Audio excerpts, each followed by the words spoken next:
برمجت الإقامة الجامعية للإناث عشية الكاملة بمدينة خنشلة على غرار باقي الإقامات عبر الوطن. برمجت نشاطات ثقافية وعلمية متنوعة لفائدة الطالبات من أجل كسر روتين الدراسة وتبادل الخبرات والمعارف في عديد المجالات. التغطية لطارق مامن. مديرية الخدمات الجامعية على مستوى الإقامة الجامعية عشية كاملة.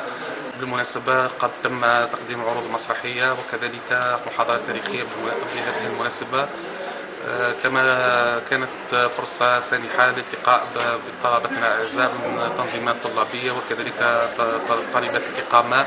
تضمن النشاط عدة أنشطة من بينها مسرحية، بورتريه، مقابلة للشطرنج، مقابلة في البيك بونج بحضور السادة رؤساء الإقامات الجامعية.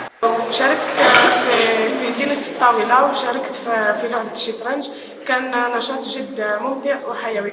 كانت مشاركتي في لعبة تنس الطاولة كانت لعبة جد ترفيهية يعني. قدمت اليوم مسرحية بعنوان ثورة الأورس، كنت أنا أم الشاهد. قدمنا مسرحية كانت في المستوى يعني وكانت رائعة. نتمنى تشوفونا في الأيام القادمة في مسرحيات أفضل وعروض أحلى.